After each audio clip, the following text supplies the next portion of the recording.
Good morning. It is Monday, August 18th. We got it. 3 weekends out of 5 in the can. This is the Automotive State of the Union. I'm Paul J. Daly. It's Kyle Mountsier.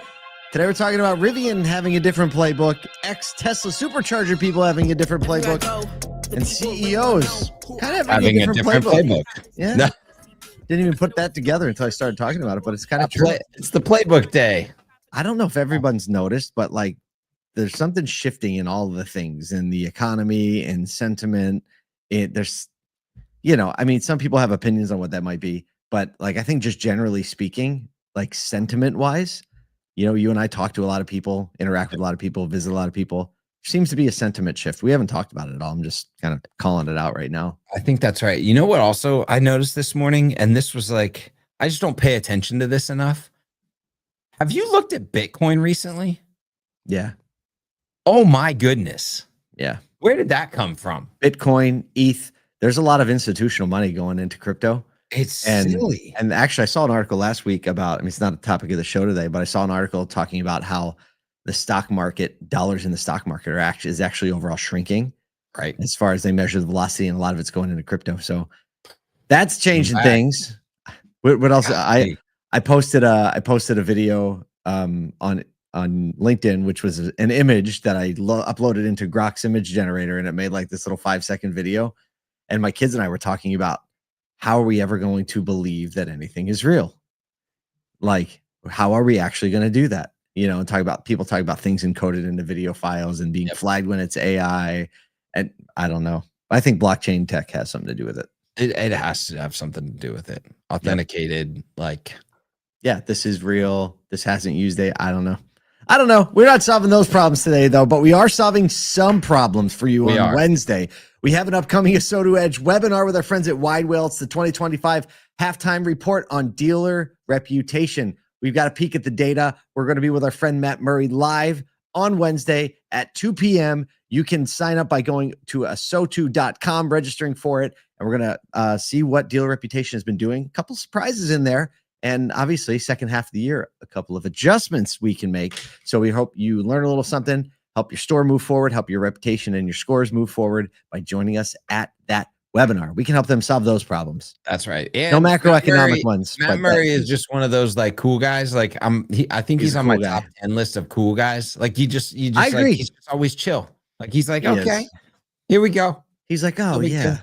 Maybe we should fix it this way. Yeah. I'm going to look into that. Right. Yeah. It's bad. So good. It's so I know. Good. So look, these are the kind of problems you can actually do something about. You can. We talk about macro issues and things like that, which we should talk about and focus on. But, that's one of those problems. That's one of those challenges that what you do and the small actions you take actually can make a big difference to your store, which is why we're doing a webinar on it. So hope you join us there, ASOTU.com. Let's get into some news. Speaking of people that need to solve some problems. Segue into the first story. Rivian says the Trump administration's rollback of fuel economy penalties is choking off over $100 million in revenue from the regulatory credits that they were selling to other automakers. Basically, the fight is showing how quickly policy changes can shake up the automakers' economy. EV makers like Rivian, Lucid, Tesla sell CAFE credits to legacy brands that struggle to hit gas mileage targets.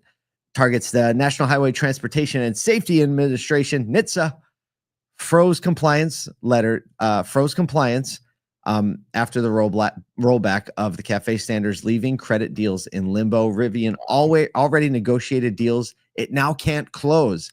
Tesla projects to hit $1.1 billion losses in revenue because of it. GM and Ford, frequent buyers of these credits, could save billions thanks to the looser standards. Rivian said credits make up 6.5% of its revenue overall, while Lucid noted they represent a significant share of theirs. What a shift. The fact, I mean, we've known about this. We talk about this on the show quite often, but the fact that an entire industry can sell basically a certificate, like a participation award for billions of dollars. Like it's literally like it's like the old like swim team award. Like you get a little participation award for saying that you paid off. It's like paying off someone to say you did a good job. The fact that that's been a reality is still mind boggling. And but I can't imagine being in business where 6 to maybe more percent of your revenue comes from other people that just have to adhere to standard. Can't get it done. It's I know, or have all this legacy baggage. It is definitely one of those strange things, but I get it. Like if they're generating, if the standard is carbon emissions, but they obviously don't take manufacturing into this. That's the interesting part to me. It is. It's so weird. It's the vehicle output only carbon vehicle emissions. output, yeah. But on EVs, we know that the carbon emissions necessary to manufacture the batteries and the EVs are actually like 30% more of what it is to manufacture an ICE vehicle. I don't know if it's exactly 30%, but it's a lot more. It takes a lot of miles to drive on that EV to offset the carbon it takes, the additional carbon it takes to make it. So I don't know, but it's happening, and that's a massive dollar swing. That's going to be a company that wasn't doing anything to get those dollars to companies that really needed the cash to kind of offset their EV losses. So yeah, well, Rivian's already kind of like trying to keep up, but there's a shift. There's a shift. Speaking of a shift, stop. Segue time. There was a shift a couple of months ago. We covered this story from the chaos of Elon Musk firing Tesla's entire Supercharger team. A new EV charging startup has emerged. Not a huge surprise there. It's called Hubber, Hubber. Founded by ex-Tesla talent, is focused on solving one of the industry's biggest bottlenecks, which is fast charging in urban taxis and delivery fleets. Former Tesla leads Harry Fox, Connor Selwood, and Hugh Leckie rolled out 100 supercharger sites before launching Hubber. The company targets urban charging deserts, converting warehouses and gas stations into high-throughput hubs. Taxis and ride-hailing vehicles charge up to 5 times more often than consumer cars, making access in the urban environment more critical. They secured about $81 million in funding, with its first site opening next week in South London. Here's a quote from Hubber. "We're addressing one of the most urgent constraints in the energy transition, the shortage of fast, reliable chargers in major cities," something that always comes up when we talk about EVs.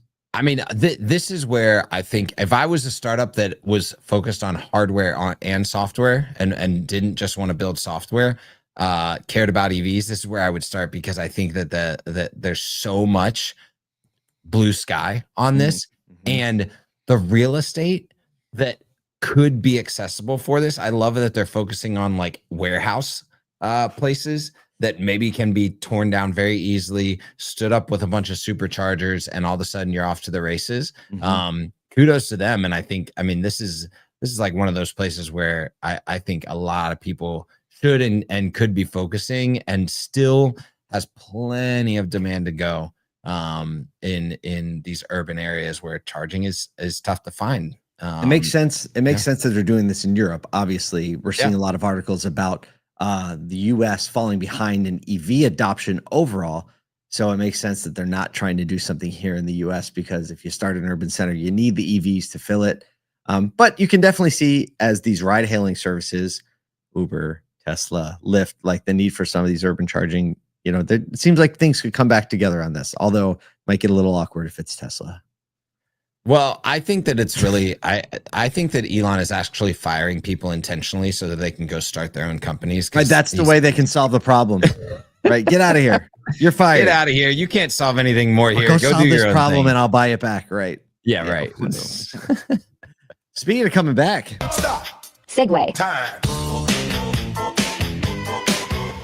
Looks like CEO confidence is staging a rebound. I don't know. Paul, you tell us after this. After a brutal second quarter, execs are signaling less panic about recession and a more stable outlook for their industries, though concerns about labor, wages, and costs still remain front and center.